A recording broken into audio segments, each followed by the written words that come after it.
నమస్కారం. తెలంగాణలో వివిధ జిల్లాల్లో తాజా వార్తలు, ముఖ్య ఘటనలు, అభివృద్ధి కార్యక్రమాలతో మన విలేకరులు ఎప్పటికప్పుడు అందిస్తున్న నివేదికలు వింటున్నాం. ఈ రోజు రంగారెడ్డి జిల్లా నుంచి మన విలేకరు ఎంవీఆర్ శర్మ గారు అందుబాటులో ఉన్నారు. నమస్తే శర్మ గారు. నమస్కారం అండి. చెప్పండి, ఈ మధ్య కాలంలో రంగారెడ్డి జిల్లాలో చోటు చేసుకున్న ప్రధాన సంఘటనలు, విశేషాలు ఏమున్నాయి? రంగారెడ్డి జిల్లాలో ఇటీవల జరిగినటువంటి శాసనసభ ఎన్నికల్లో మిశ్రమ ఫలితాలు వచ్చాయి. అదేవిధంగా మళ్లీ కరోనాకు సంబంధించి కేంద్ర ఆరోగ్య శాఖ, ప్రపంచ ఆరోగ్య సంస్థ ఇస్తున్నటువంటి సూచనలకు అనుగుణంగా జిల్లా యంత్రాంగం కూడా అప్రమత్తం అవుతుంది. ఇక ఎన్నికలు జరిగాక జిల్లాలో మళ్లీ సాధారణ పాలన యథావిధిగా కలెక్టర్ యంత్రాంగాలు మామూలు స్థాయిలోకి వచ్చేస్తున్నారు. అంతేకాకుండా రాబోయే పార్లమెంటు, పంచాయతీ ఎన్నికలకు అధికార యంత్రాంగం సన్నద్ధమవుతుంది. ఇక యాసంగి వ్యవసాయ శాఖ ప్రణాళిక కోసం వ్యవసాయ శాఖ అప్రమత్తమైంది.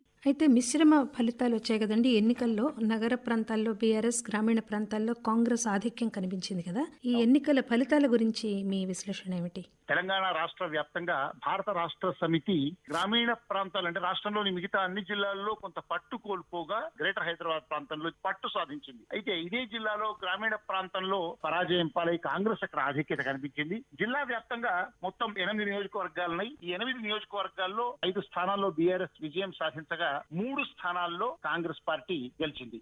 జిల్లాలో మళ్లీ కరోనా హెచ్చరికలు వెలువడుతున్న నేపథ్యంలో అధికారులు ఏ విధంగా అప్రమత్తం అవుతున్నారు?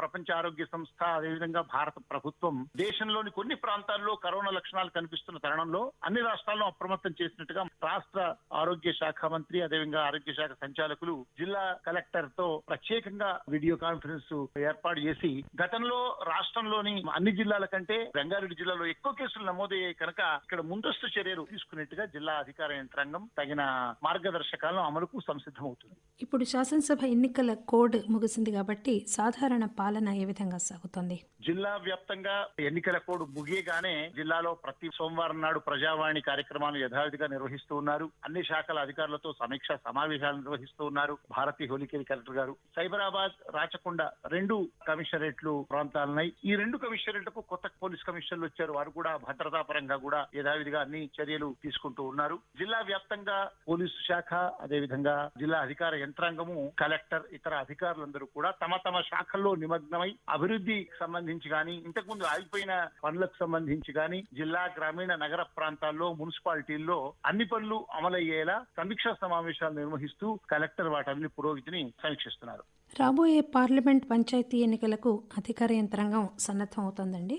ఇటీవలి శాసనసభ ఎన్నికలు పూర్తి కాగానే రాష్ట్ర ప్రభుత్వం, రాష్ట్ర ఎన్నికల కమిషన్ రాబోయే పంచాయతీ ఎన్నికల పట్ల, అదేవిధంగా ఇంకొక 6 నెలల్లో జరగనున్నటువంటి పార్లమెంటు ఎన్నికల విషయంలో కూడా మీరు అన్ని విధాలా సంసిద్ధంగా ఉండాలని చెప్పి, అంతేకాకుండా కొత్తగా ఓటర్లు నమోదు 18 ఏళ్లు నిండిన వారికి అవకాశం కల్పించడము, ఓటు హక్కును, ఎవరైనా కొత్తగా ఓట్లు చేరినా, ఇక్కడి వాళ్ళు మరో ప్రాంతానికి వెళ్ళినా తాజాగా కూడా ఓటర్ల సవరణకు కూడా అధికారులు తగిన చర్యలు తీసుకోమని, తాజా జాబితాలు తయారు చేసే విధంగా పార్లమెంటు ఎన్నికలకు సంబంధించి జిల్లాలోని పార్లమెంట్ నియోజకవర్గంలోని అన్ని శాసనసభ సెగ్మెంట్లలో కూడా యథావిధిగా ఎలక్ట్రానిక్ ఓటింగ్ యంత్రాలు, పోలింగ్ కేంద్రాలు, స్ట్రాంగ్ రూమ్లు ఇవన్నీ ఒక్కసారి మళ్లీ చూసి తనిఖీలు చేసుకుని ఎన్నికలకు ఏ క్షణమైనా సిద్ధంగా ఉండవని చెప్పి జిల్లా కలెక్టర్, రాష్ట్ర ఎన్నికల కమిషన్, కేంద్ర ఎన్నికల కమిషన్ సూచనల మేరకు చర్యలు తీసుకుంటూ ఉన్నారు. యాసంగికి వ్యవసాయ శాఖ ప్రణాళిక సిద్ధమైందా? ఎన్నికల తర్వాత కొంత వ్యవసాయ శాఖతో పాటు ఇతర అధికారులందరూ కూడా ఎన్నికల బిజీలో ఉండడం వల్ల